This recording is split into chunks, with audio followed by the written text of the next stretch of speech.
From the city of broad shoulders, this is Chicago Unscripted with CBS News Chicago's Joe Donlan.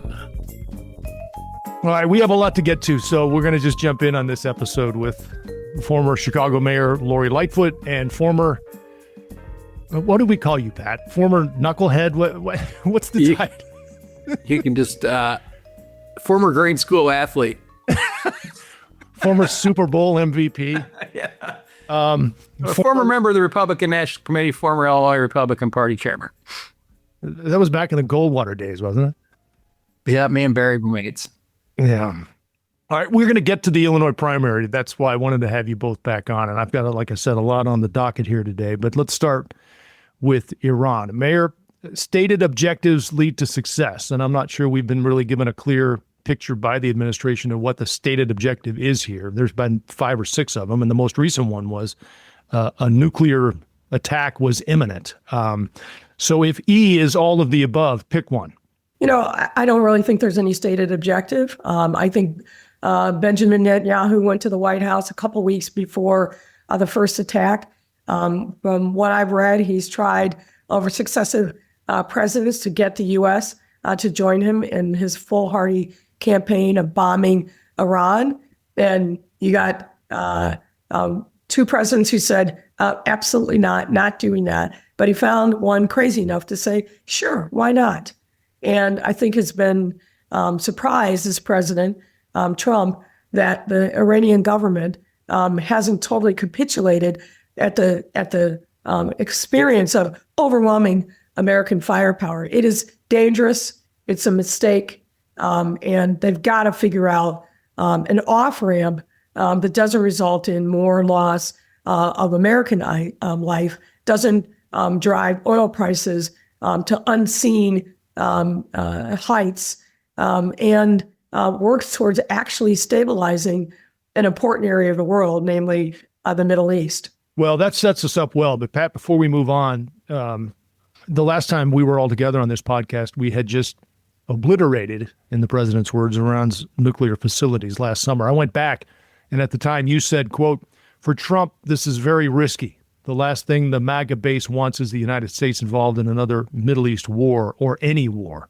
What do you say now?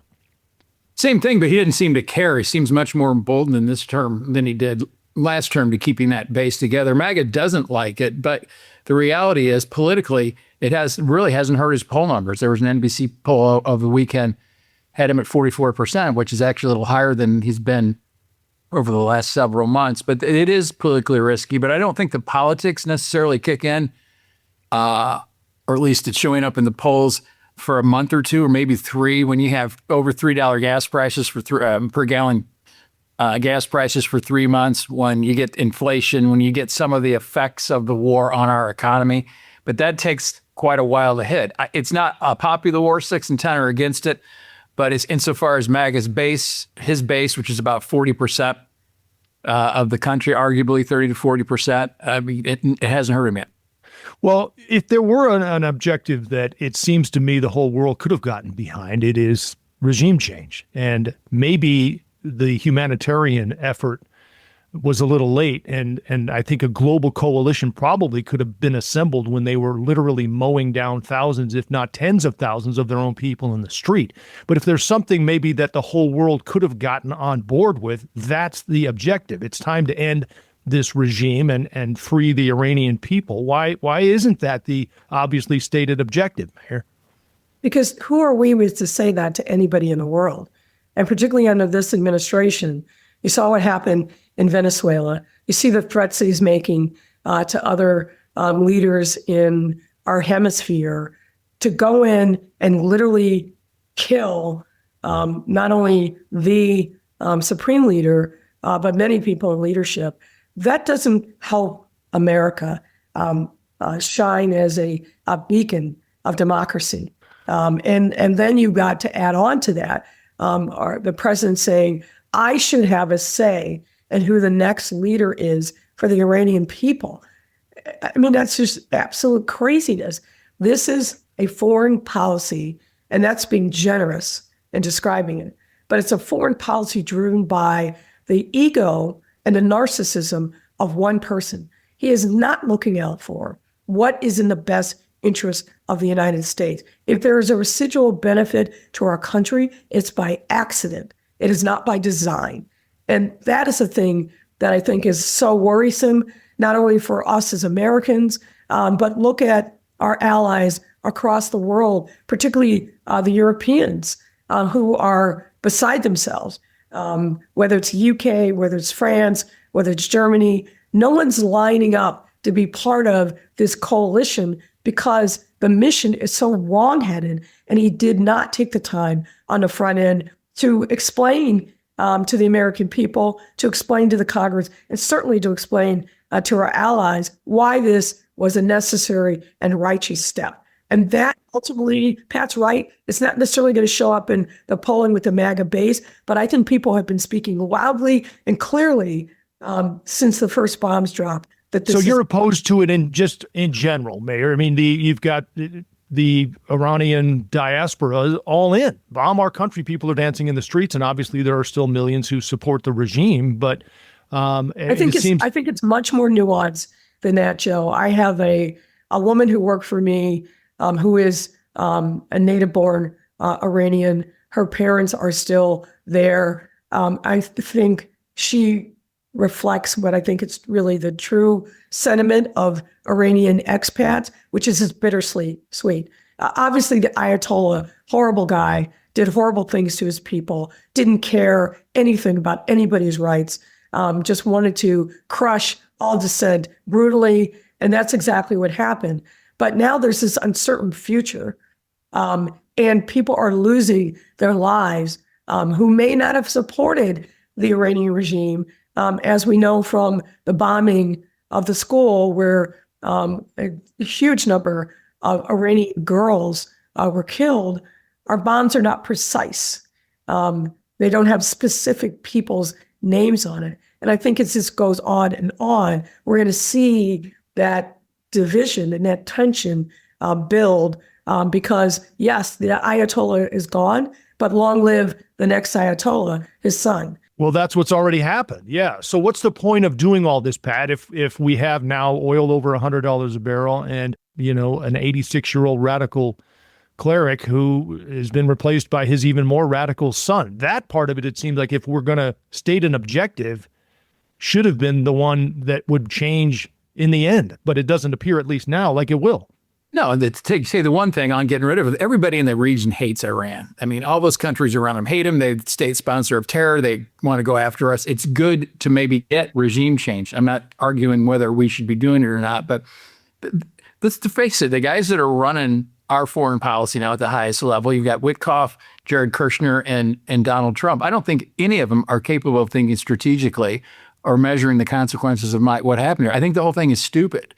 And when you say we didn't talk to our allies or build consensus like George H.W. Bush did before the Kuwaiti invasion, we don't have any friends left. The Europeans are mad. Everybody's mad at us because Trump has treated everybody like a bad real estate deal in New York and not treated them as, global partners. So he's put us in a horrible position.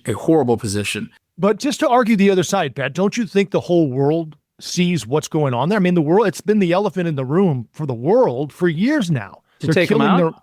They're the regime. Yeah. I mean, and again, now's the time, it seems. I don't disagree with the notion of doing it, but if we're going to lead it, you need to do what the mayor said. You need to build a consensus. You go it alone, you own it alone. And right now we own it alone. I mean, you can see that choke point in the Gulf. I mean, that could really screw up the global economy. It hasn't yet. But if he doesn't retreat pretty quickly, there's other than the Houthis might get involved. I mean, this could really expand. But here's a first principle, though. Since when is it okay for an American government to go in and impose its will and kill off a leader, even a leader as evil and as diabolical as the Ayatollah? No one's going to cry in the global community for a loss of a guy like that. But it sets a precedent. Is it okay then for Iran, for Russia, for China, for any country with whom we disagree to come and kill an American president? Because that's the precedent that we have set, period. On that point, Mayor, the one thing from Venezuela to all the, the tough guy talk and this invasion that scares me more than anything is we're so at war with everyone. Somebody's going to get mad and somebody's going to lob something at us in one of our major cities or do some terrorist act just because it's too much goat alone, too much cowboy. And I just don't think Donald Trump has the intellectual capacity to understand that it is a big world. It's not just, 350 million people here. That's my biggest fear. If there's an outcome you think could be considered a success in Iran, Mayor, starting with you, what would it be? Are we going to end up with just a different Ayatollah? Look, it's got to be a negotiated settlement. I don't know now that the United States has the moral standing or high ground to lead that diplomatic solution, but that's got to be the result. To change the regime, you mean? I don't know that it's regime change. I don't know that we can do that. Why are we doing all this? We've done sanctions. We've isolated them. They are, as we all know, the largest sponsor of terrorism across the region. The things that we have done diplomatically to change them haven't worked. Where we started to see some progress is where we had a negotiation across many nations to make them have UN inspectors come in and inspect their nuclear materials in the buildup of that. That was the only tiny success that we had. What I fear is that they are dug in even further now because of what's happening. This is a theocracy. We have to understand that. They have different missions and objectives. They do not operate by the same rules that we do, and we're not going to be able to bond them into submission. Frankly, there was a reporting in the last few days that there was an assessment done, I think, by the National Security Agency that said exactly the same thing. We will not be able to bond them into compliance. Pat, to the elephant in the room, wouldn't the Iranian people and the region and the world essentially be better off without this terrorist-sponsored nation and allow the people of Iran to have control and autonomy over their lives and their future? This has been 47 years in the making.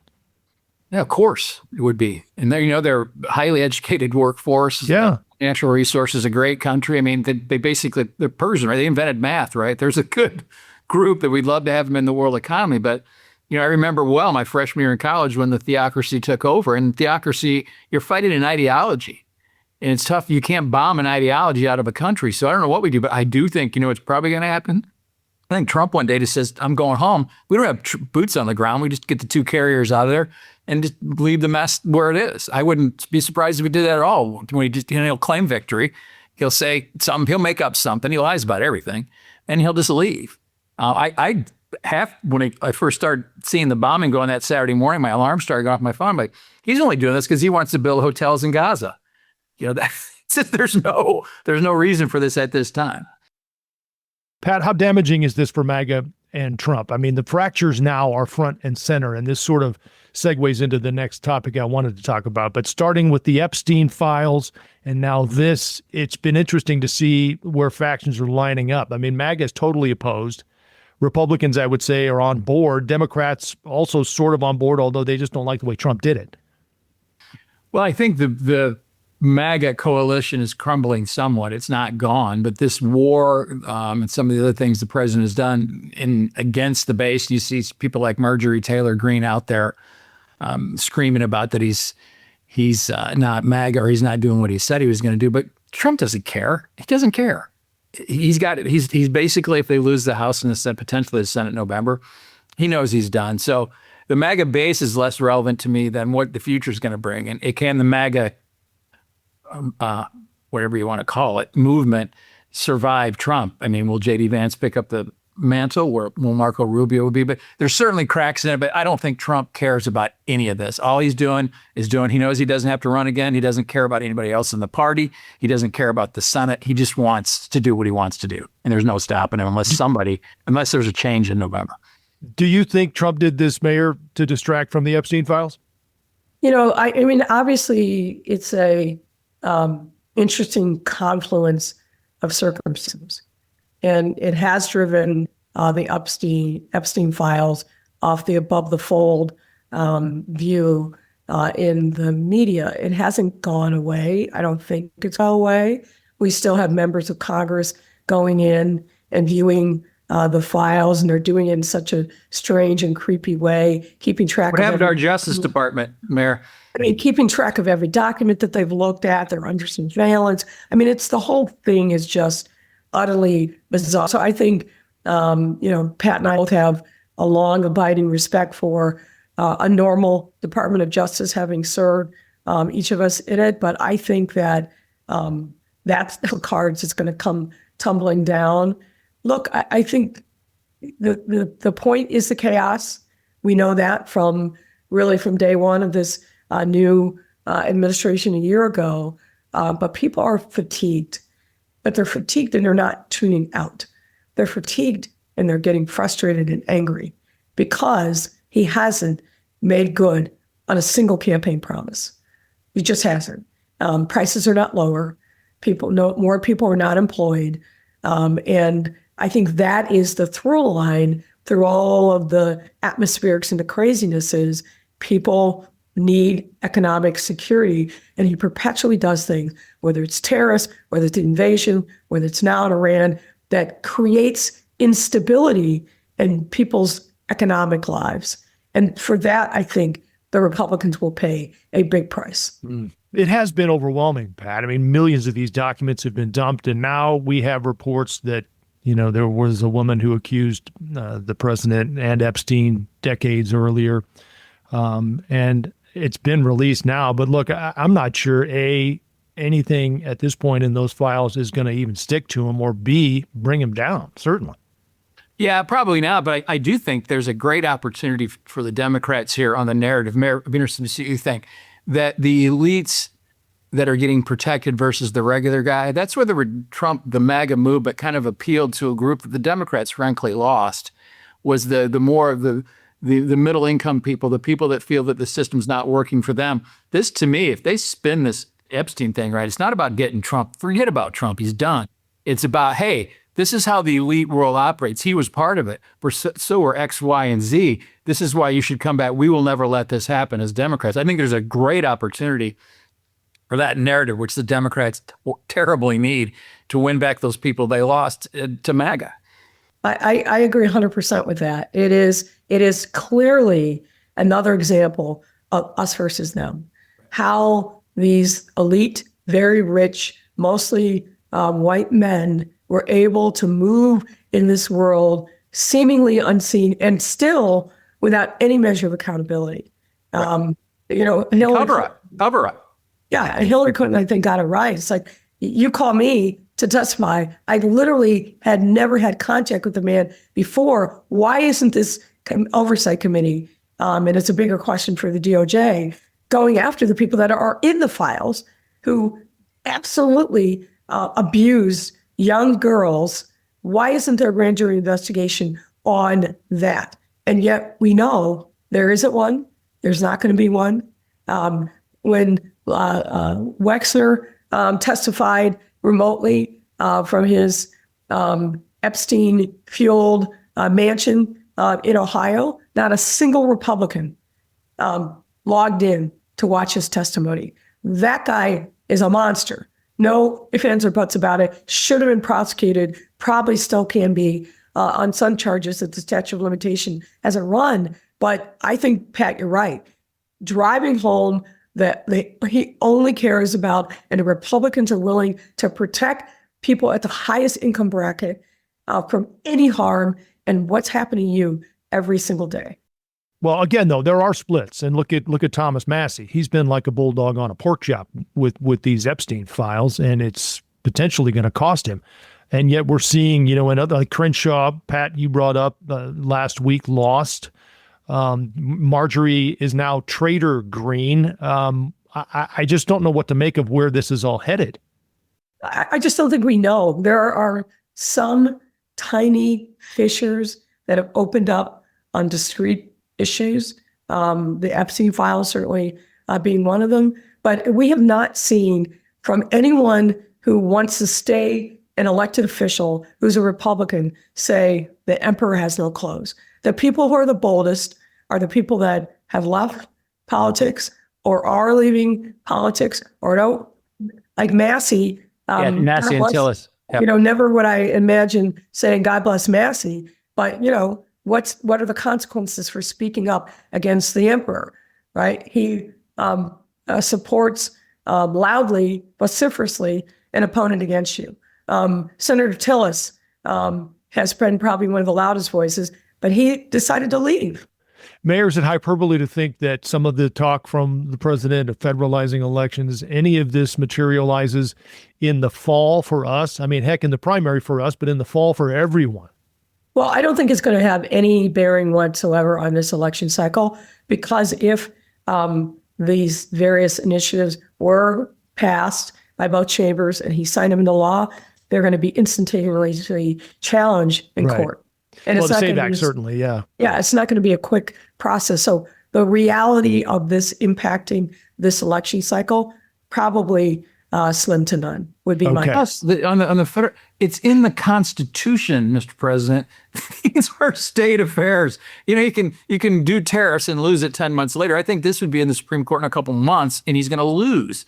So it's just more Trump's, as the mayor says, chaos. We're never going to federalize elections. It's in the Constitution. And the premise of election fraud has been disproved 20 ways from Sunday. So the minute any litigation gets into court and the Justice Department lawyers are tasked with prove it, they can't prove it.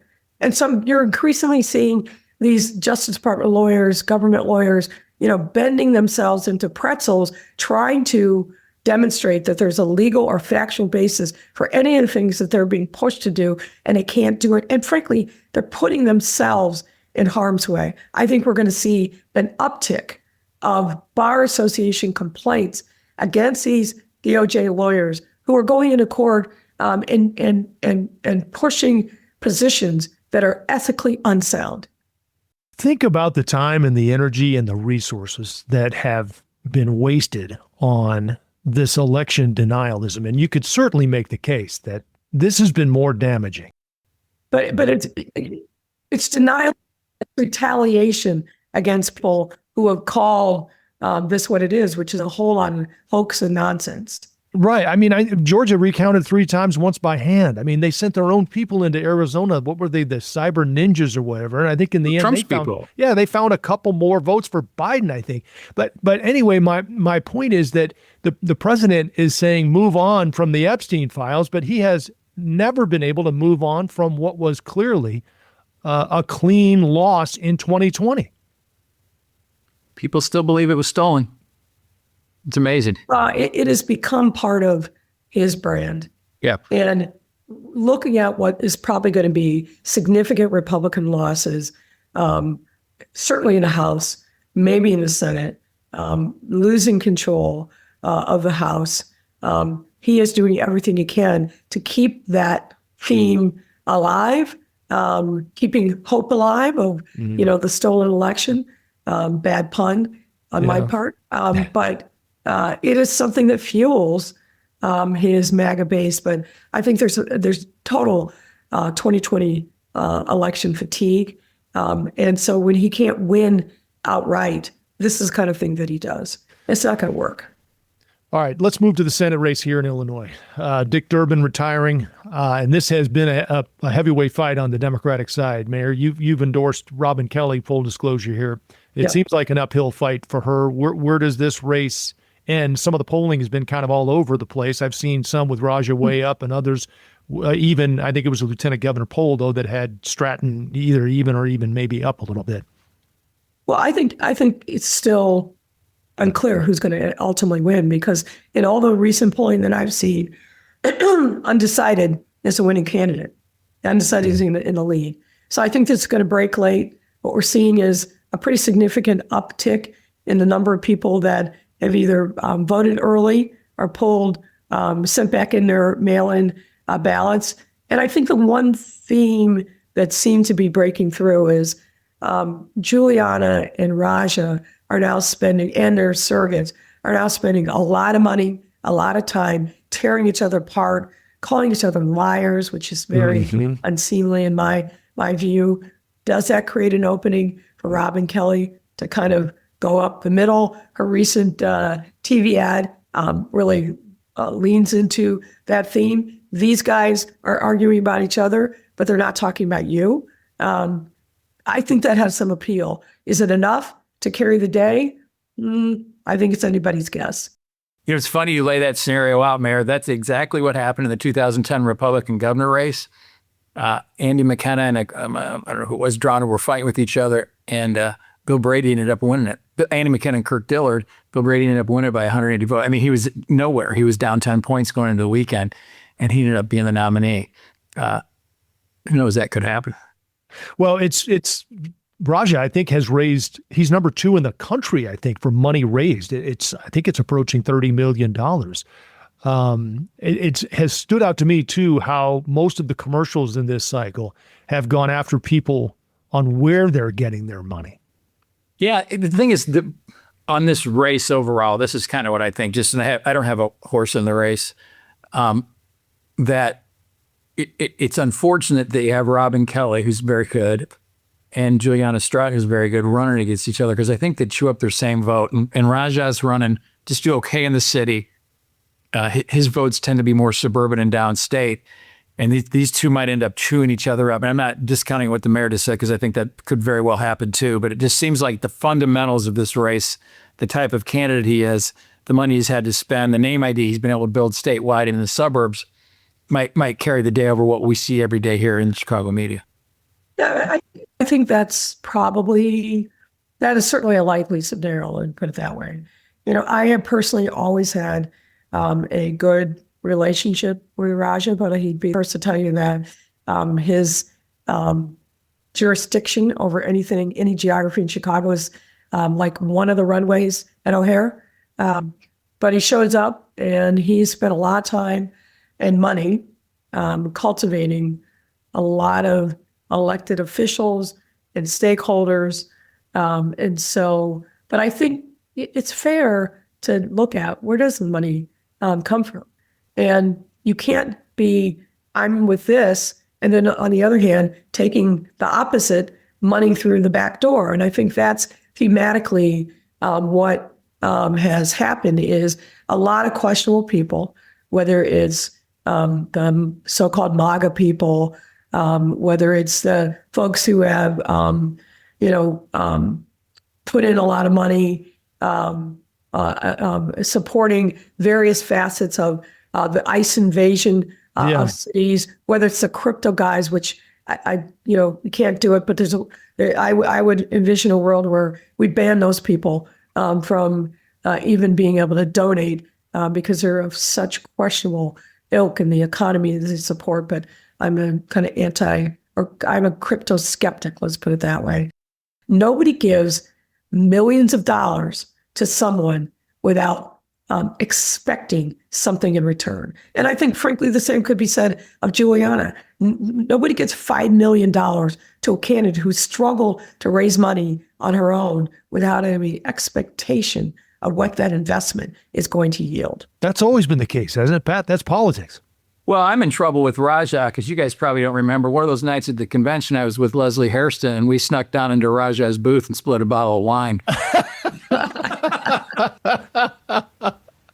thought it was somebody else's booth. Like, Mrs. Raja looks at me, I'm like, hey, man, I'm sorry. So either way, I'm in bad shape, Mayor. But Joe, I think the difference now is the dollars being spent are so much more than they ever have been. Yeah. Right? This isn't, 50,000 and 100,000. This is tens of millions of dollars.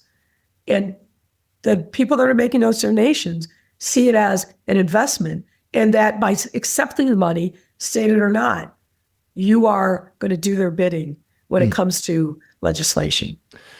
All right, let's shift to the House, because we have a lot of seats up for the first time. That's why there's so much interest in the congressional races here.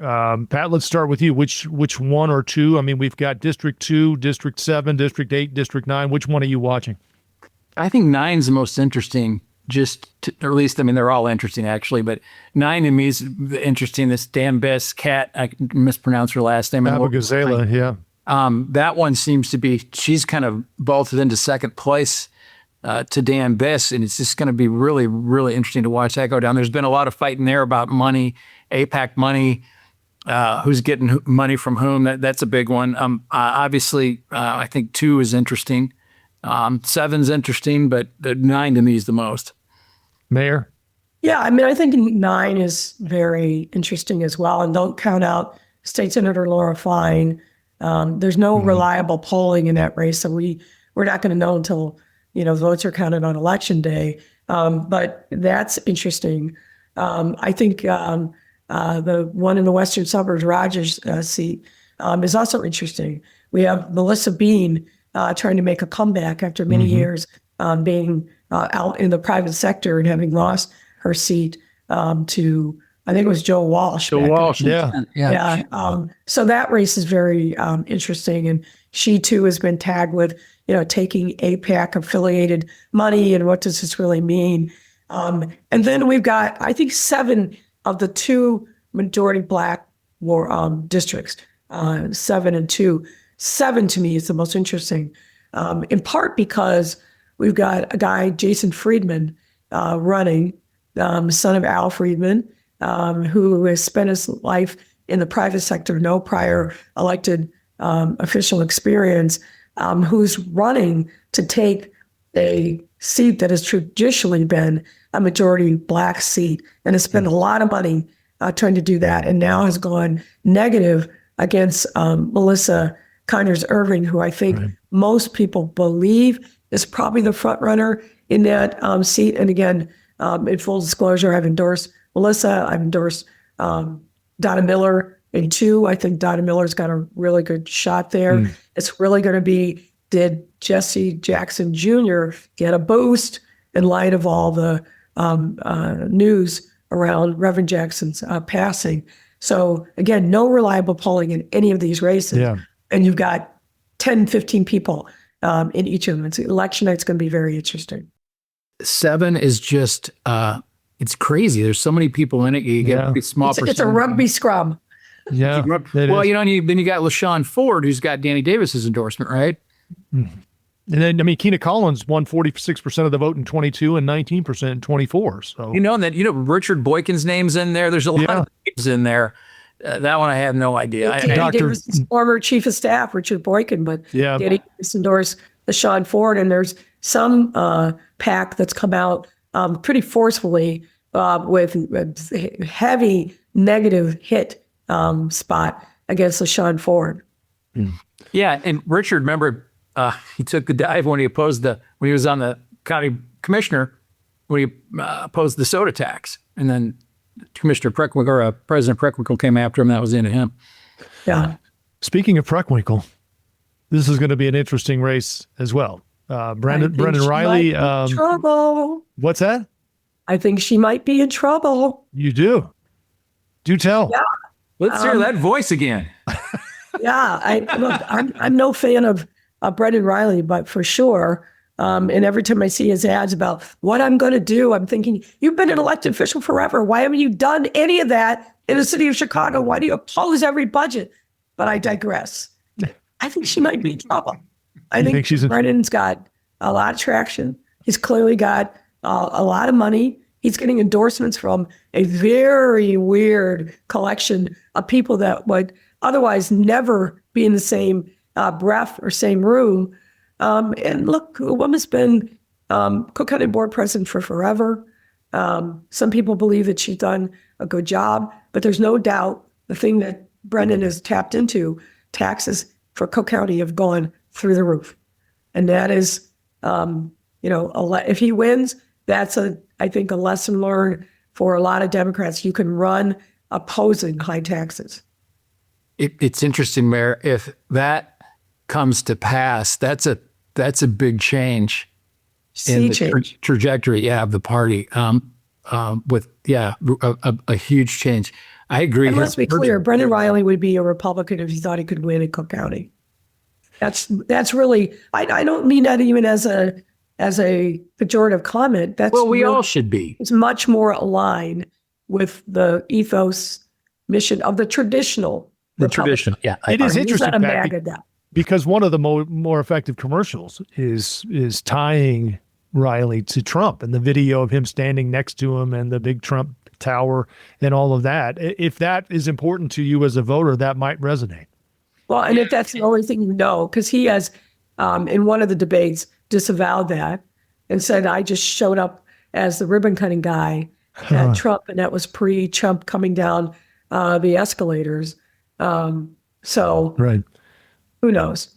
Pat? Yeah. Interesting. I heard a poll or saw a poll that, so there's another race that I think might relate to this a little bit, since we really don't have any, I haven't seen much polling on this. So there's the assessor race, right? Yeah. Hines versus Fritz Kagi that has Hines up 11. Now, if that's true, that to me indicates a Hines voter is going to be a Brendan Riley voter, right? They're not. It's going to be somebody that wants change. If that's the case, I think if it's accurate, that's a really good sign for Brendan. He's had good commercials. People forget too that I agree the Trump ad and the Trump whole thing is very effective against him. I think there are about 300,000 potential votes in Cook County that are Republican. There are 5 wards now you can pull a lot of votes out of. So it's bad. I get it, but it's not all bad. So this would be, if this goes down that way, it's going to be a big change. This is interesting because it touches on something I saw the other night on Bill Maher's show. And Mayor, I know this is something you and I in our text had said you wanted to address. And I think it goes to the Democratic platform here and the game plan, I guess. You know, I've seen the picture of Katie Porter holding up the sign that literally says F Trump. So is that the game plan? Is that the strategy? Or is it hurtful to just dismiss all of these voters? Shouldn't you give them, I think Maher said that 7 out of 10 voters, Trump voters, are not committed to him. Why not at least make a case to them as to why they should support you instead of holding up a sign telling them to F off? Yeah, I mean, I think the anti-Trump thing is clearly a strategy that a lot of Democrats and independents have latched onto. I personally am not persuaded. It's not enough. You've got to articulate a set of values about why the average voter, should actually show up and vote for you. And Pat and I and Joe, we've talked about this before. You know, I'm not a James Carville fan, but it's economy stupid. It is, people are feeling economic pain. They are worried about their economic future. If you're not speaking to those kitchen table, pocketbook issues, you're missing the boat. I don't care who you are. It's not enough to say, I'm going to rattle the saber and I'm going to oppose Trump. But what are you going to do to actually help me? What's your affirmative platform and vision? And if you can't articulate that, you're just a one-trick pony, I don't think you're going to win. Pat, you've been ringing this bell for a long time. Yeah, I agree completely. And then we talked about this election. I completely agree. And the Democrats, I think even more so after what's going on in Iran, they have got a good opportunity. Not only we talked about the us versus them, what Democrats are going to do for you.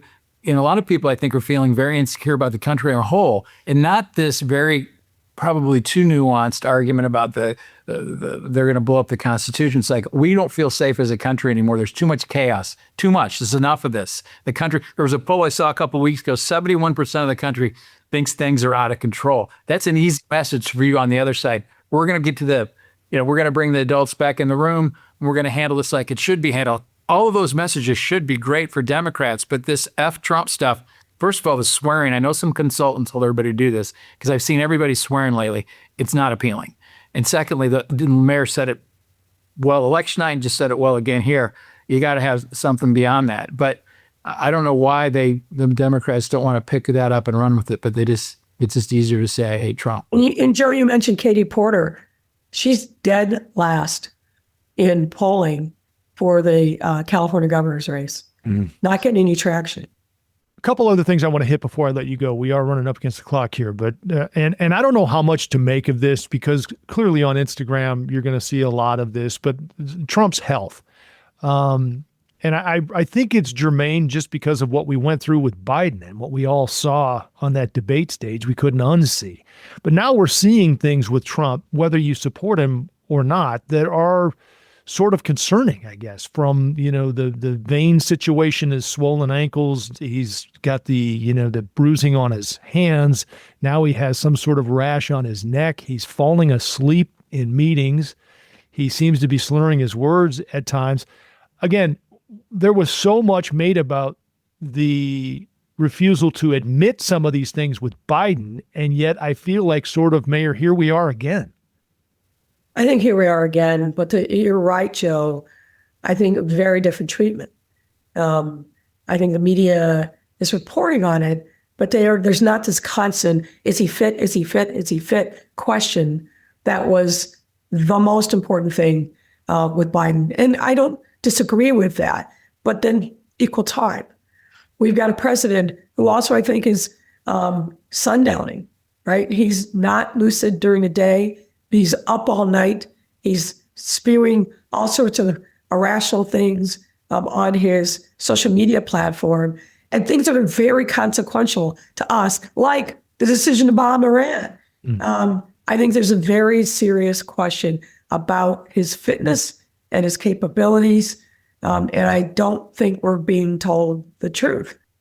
He's a mess, but I'm hoping that all of this basically comes to an end in November or January when people get sworn in. But I think physically he's a mess. I think mentally he's a mess. But unless somebody invokes the 25th Amendment, there's not much you can do about it. And they're going to protect him. They're going to cover it up.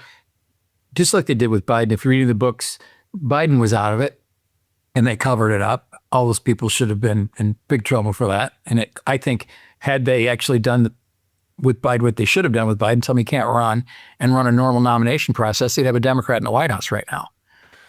What changes in November, Pat? I mean, you say if he has 2 more years. Well, okay, fine, but he has governed from the executive office with executive orders. He's barely used Congress except to pass the one big beautiful bill. But the hounds are released. They're not beholden to him anymore. The elected officials, they can act more in accordance with what they should be doing. That's my hope anyway. But I agree. He physically does not look well. I mean, my dad died of a heart attack about 6 months after his ankles swelled up like that. It's not good. Mayor, you mentioned James Carville. I saw a clip the other day where they were talking about potential presidential candidates in 28, and I wanted to hit this as our last item. And Carville, did you see who he picked? Oh, Mayor? Yeah. Okay. And I tried to get on the comments, but they closed the comments by the time that I saw it. I think he's, whatever he smokes down there in Louisiana, I think it's smoking dope. No, he's in Louisiana, he said, right? Yeah. Yeah, well, so for those who didn't see it, he poo-pooed everybody, except he said the one guy to watch, JB Pritzker. And for a couple of reasons that we all know about. One, money. But two, his other point was that the Democratic Party needs someone who can go into black churches in the South and make them feel something. And for him, JB Pritzker was that guy, Mayor. Yeah. I'm going to choose my words very carefully here. I don't see it. I really don't see it. I think when people do a real scrutiny of 8 years of his tenure, they're going to start to see there's a lot of things that are happening. We continue to lose populations. We continue to not attract business. We have structural problems financially that have not been solved, but not the least of which is the pension problem that is just choking the life out of cities all across the state. And, there's going to be, I think, a fair question of what's the real JB Pritzker when it comes to dealing with black folks. Is it the guy now, or is it the guy that, when he didn't know he was being recorded in those Goyevich tapes, talked about acceptable blacks?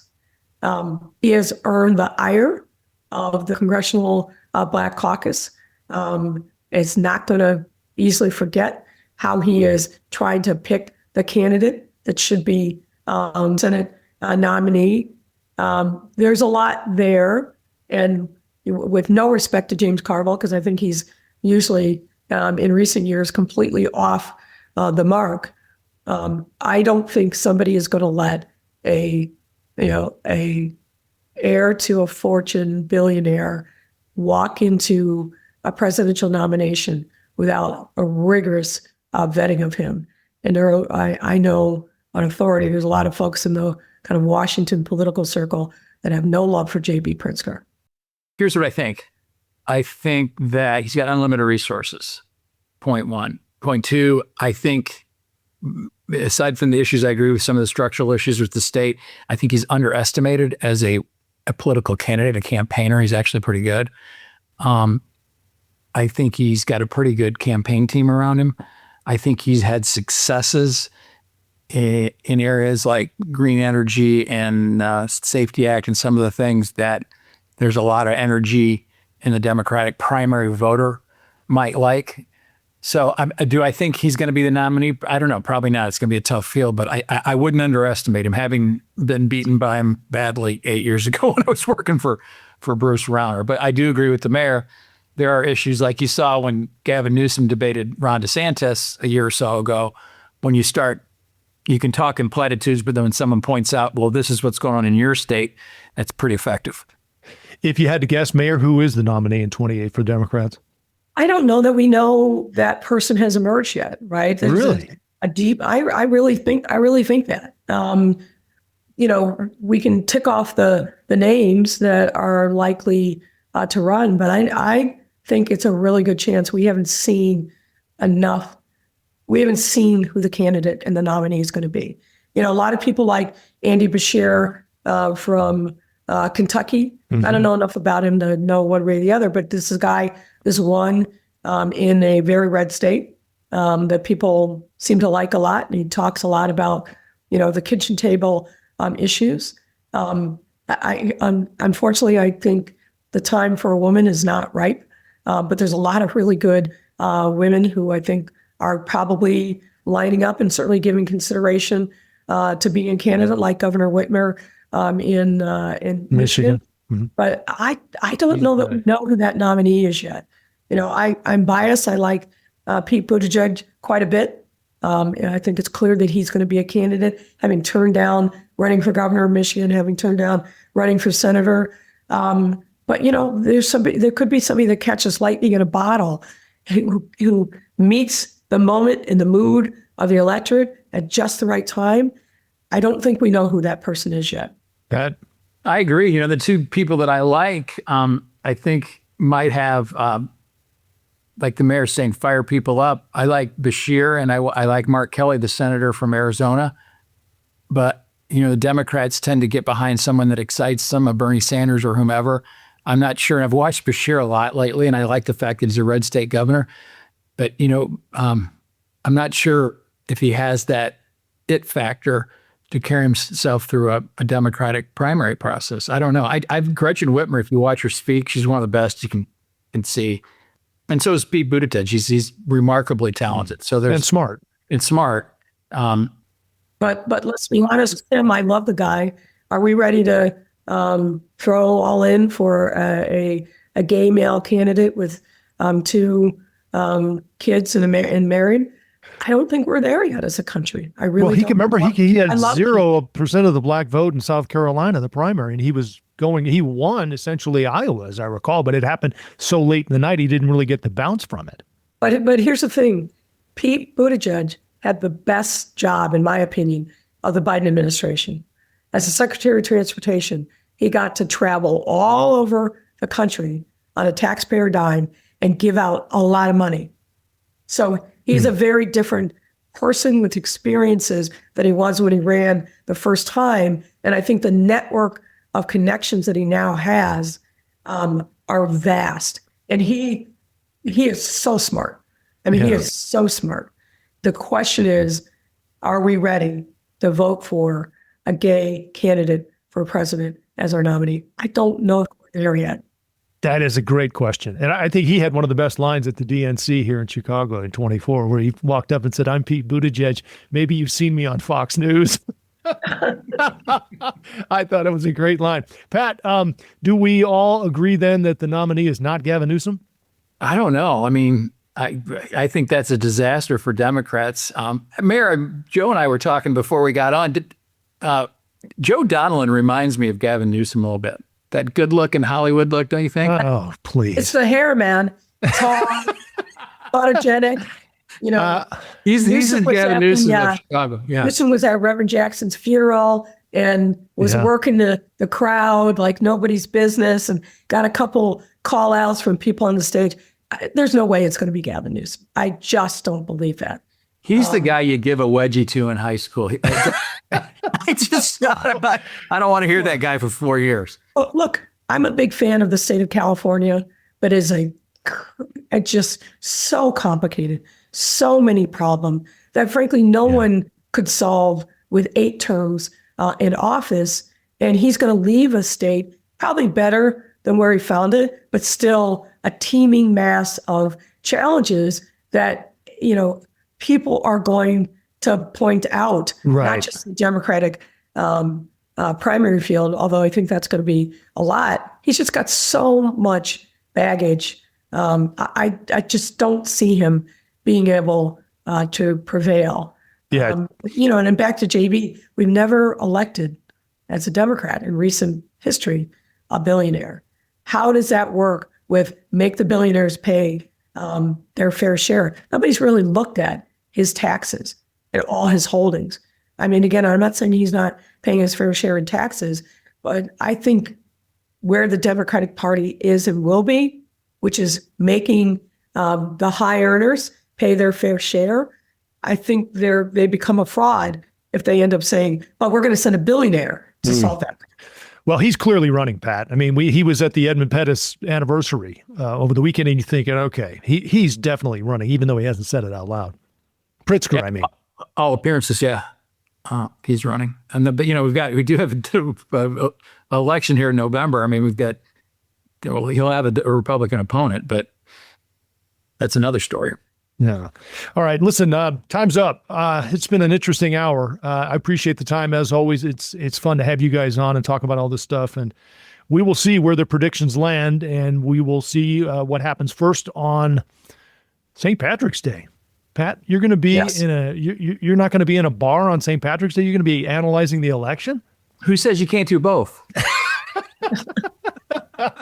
All right. And probably the best analysis comes from the bar with a couple shots in front of you. That's right. So stay tuned. Well, when it's all said and done, maybe we'll get together for that shot of Jameson.